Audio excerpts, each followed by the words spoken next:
आपके पक्ष में बोला है मैंने 2 दिन तक, खूब लड़ाई की है इनसे, लेकिन हम हाथ जोड़ करके निवेदन करूंगी आपसे, जब एक कोई बालिका कोई लड़की जन्म लेती है ना, तो मात्र एक स्त्री, मात्र एक नारी, मात्र एक लड़की, मात्र एक बालिका जन्म नहीं लेती है, उसी समय एक माँ का जन्म हो रहा होता है। वो माँ जो भविष्य में माँ बनेगी और उसके गर्भ के द्वारा एक उत्तम संतान का निर्माण, इसका मतलब उसका भी निर्माण वहीं से ही प्रारंभ हो जाना चाहिए। माताओं, इतिहास आपको नहीं पढ़ाया गया, और आज जो बेटियां पढ़ रही हैं ना, उनको भी इतिहास पढ़ाया नहीं जा रहा है कि ये पढ़ने का अधिकार हमें मिला कैसे। कोई तैयार नहीं था। अरबों ईसाई हैं, लेकिन वहां पर उनकी कोई महिला विदुषी उनके बीच में, अरबों मुसलमान हैं, लेकिन कोई भी महिला उनकी काजी, बहुत सारे शंकराचार्य हैं, लेकिन कोई भी महिला शंकराचार्य आपको, ये सौभाग्य है हमारा कि हम इतने अधिक नहीं है, लेकिन हर एक मंच पर हजारों महिलाएं बैठ करके वेद के मंत्रों का पाठ कर रही है। केवल और केवल इस मंच की देन है, ऋषिवल देव दयानंद की देन है। जो नारी राष्ट्र की आधार है, वही वेद के मंत्रों को नहीं पढ़ेगी, वही वेद को नहीं पढ़ेगी, तो सृष्टि को, संतान का निर्माण कैसे करेगा।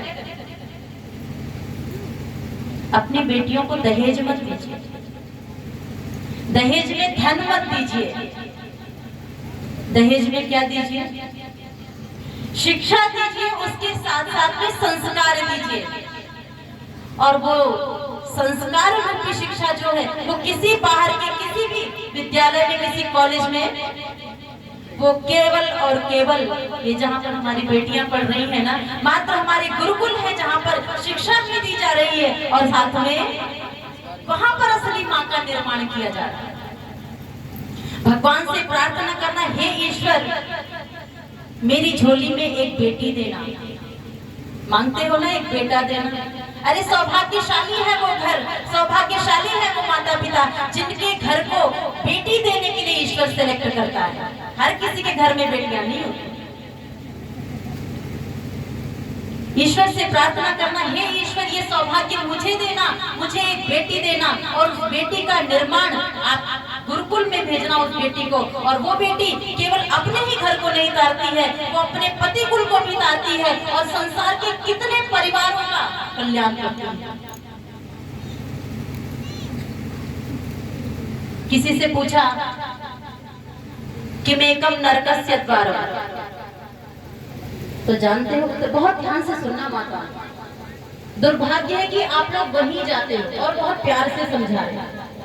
आपको सही लगे तो आज संकल्प कर लेना कि आज से हम वहां नहीं जाएंगे।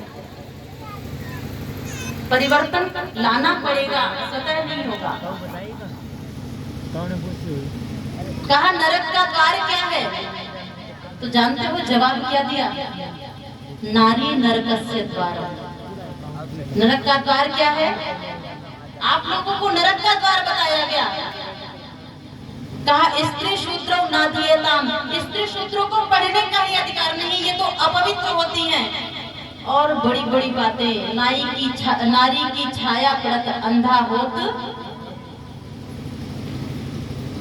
जिस नारी के देखने से मात्र से, वो झांसी की रानी जिसके देखने मात्र से शत्रु डर करके भाग जाता था, उसके ऐसी नारियों के बारे में लोगों ने कहा कि नारी की छाया पड़त अंधा होत। कोई वकालत करने नहीं आया, कोई नहीं आया वकालत करने। यदि वेद के मंत्रों को सुन भी लेती थी ना, पढ़ना तो बहुत दूर की बात। आज बैठ करके आप सब सुन रहे हो और ये बेटियां पढ़ रही हैं और मंच से हम बोल रहे हैं। सुन भी लेती थी ना, तो कानों में शीशा घोल करके गरम गरम डाल दिया जाता था। सोच करके देखना, कल्पना करके देखना उस सीन को। मंत्र बोल लेती थी, कुछ अच्छा बोल लेती थी, तो उनकी जिह्वा को काट लिया जाता था। और कहा नारी तो ऐसी है, ढोल गवार शूद्र पशु नारी, ये सब ताड़न कहा जैसे ढोल को पीटते हैं ना, और जब आपको पीटा जाता है ना, बहुत परिवारों में आज भी पढ़ी लिखी हमारे जयपुर में अच्छा खासा कमा रही, लाखों रुपए कमा रही है लड़की, लेकिन फिर भी पति से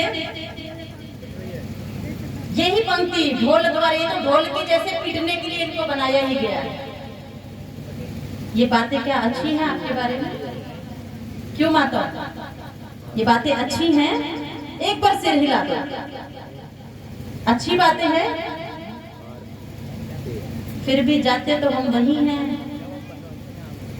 जाते तो वही है जहां पर कहा जा रहा है ढोल कवारे शूद्र पशु नारी। पूरी जब रामचरितमानस पढ़ा जा रहा है उसमें ये लाइन भी तो आ रही है, इसका मतलब हम सुनते कुछ नहीं, वहां पर भी बस ऐसे ही जाते हैं पहन करके गहने साड़ी और बातें करने के लिए।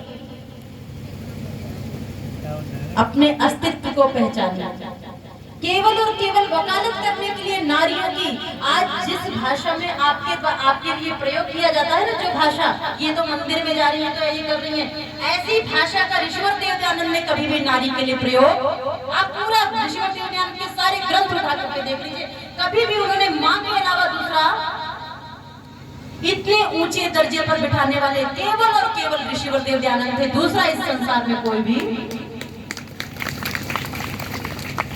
मैं निवेदन कर रही थी अपनी बेटियों को, शिक्षा दीजिए, संस्कार दीजिए, क्योंकि मैथिली शरण गुप्त की पंक्तियां मुझे याद आ रही हैं। क्या कर नहीं सकती भला यदि शिक्षिता हो नारियां, क्या कर नहीं सकती भला यदि शिक्षिता हो नारियां, रणरंग राज्य स्वधर्म रक्षा कर चुकी सुकुमारियां, सोचो नरों से नारियां किस बात में है कम हुई, मध्यस्थ वे शास्त्रार्थ में है भारती के सम हुई। अपनी बेटियों को पढ़ाओ, निर्माण करो इनका। ऋषिवर देवदयानंद जब जब नारी की स्थिति को देखा ना, आज हम बराबरी चाहते हैं, बराबर चाहिए ना, कानूनन बराबर कर रहे हैं, कानूनन। अरे बराबर तो हम कभी थे ही नहीं। लोगों ने क्या क्या कहा, ऋषिवर देवदयानंद ने शास्त्रों के प्रमाण देकर के कहा, स्त्री ब्रह्मा बभूवि, ईश्वर के पश्चात यदि किसी का स्थान है तो वो किसका स्थान है? नारी का स्थान है।